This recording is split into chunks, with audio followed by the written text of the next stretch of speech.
What's up, guys? I hope anyone watching this also checked out my recent series of videos on Warner Brothers animation that I worked really hard on. So I hope you guys enjoyed that if you guys checked it out already. But now that all of that stuff is all done and out of the way, I figured maybe I'd make a quick video on a recent film I wanted to discuss that I feel needs some attention, and that is 3,000 Years of Longing. I was very interested in checking this film out because this is the newest film from mastermind George Miller. He's easily one of my favorite directors of all time for how he manages to make films like no other. He has directed some of the most ambitious and unique films and never makes the same movie twice, with a variety of different genres and kinds of films he tackles. I mean, I didn't spend a decent amount of time talking about his work on Happy Feet for nothing in my WB video, because even if he makes a movie that's not that great, it'll at least be an interesting time. Thankfully, his return to filmmaking after nearly a decade since Mad Max Fury Road is one that I am quite satisfied with. The film centers around a woman who ends up discovering this genie and ends up forming a relationship between the genie through all the numerous stories he tells about his life to her. It's a very interesting premise, and I say this film executes it quite well.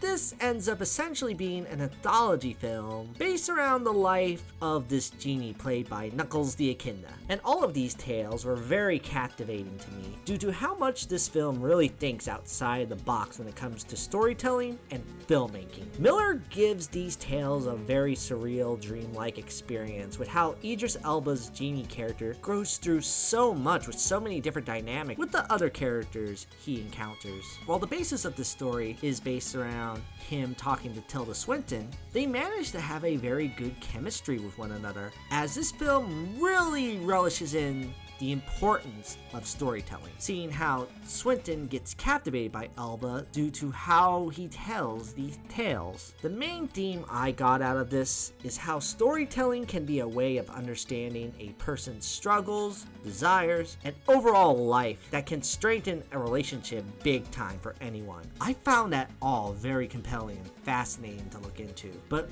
what also helped me get into this film was the excellent craftsmanship done by Miller and his team. I mean, it shouldn't be that much of a surprise considering this is the dude that gave us Mad Max Fury Road, but this film still manages to be a feast for the eyes. The cinematography is downright gorgeous at point, and even when the CGI isn't always the best showcase in this film, the visuals manage to be so surreal and unlike anything you've ever seen that it's hard not to look away. And more often than not, I was really impressed and in awe with all the strange designs, set pieces, and effects that really make this film out of this world. And that's not even mentioning the excellent sound design. From the beginning, you can tell by how Miller uses sound to immerse yourself in this world. It is a film I definitely recommend seeing in theaters, even though I do see why this movie isn't really doing the best box office wise. I mean, with a title like 3,000 Years of Longing,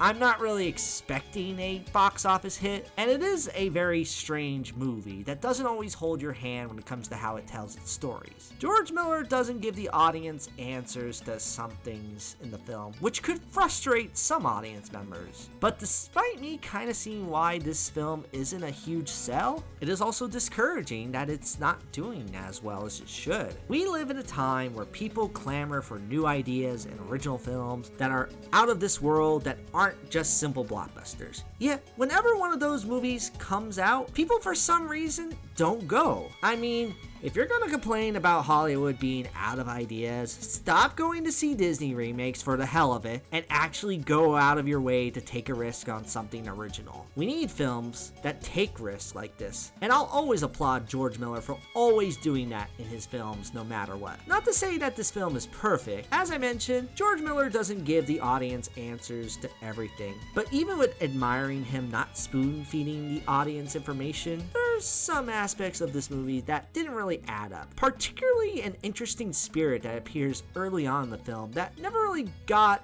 attention again after that. I'm sure some of this stuff could be more clear on a rewatch, though I'm still not entirely sure what's the point of those certain sequences. That's not too big of a deal though I will say the only other complaint I have is that the third act, while not bad, does go on a bit longer than expected, as it feels like it takes a little too long to get to certain points in this story that's about to wrap up. Even despite that, I still found 3,000 Years of Longing to be an incredibly captivating film with some very compelling leads with Swinton and Elba, and a visual spectacle like no other movie this year. This may not be the absolute best film from George Miller, so don't expect this to be the next Mad Max Fury Road or anything like that. At the same time, that's kind of the reason why I respect George Miller so much. He's not doing the same thing twice here. He's bringing something completely new and out there from his other works. It doesn't have to be the next Mad Max Fury Road. Besides, that'll most likely happen with that upcoming Furiosa movie he's been working on. Regardless, anyone who can appreciate a director like Miller for consistently being unpredictable with the kind of films he would make should definitely give this film a shot. Directors getting crazy opportunities to be unlike anyone else can really create for some memorable film-going experiences. So take that for what it's worth. And I'm gonna give 3,000 Years of Longing an 8 out of 10. It's some good stuff.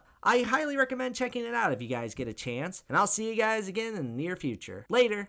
10,000 years will give you such a crick in the neck.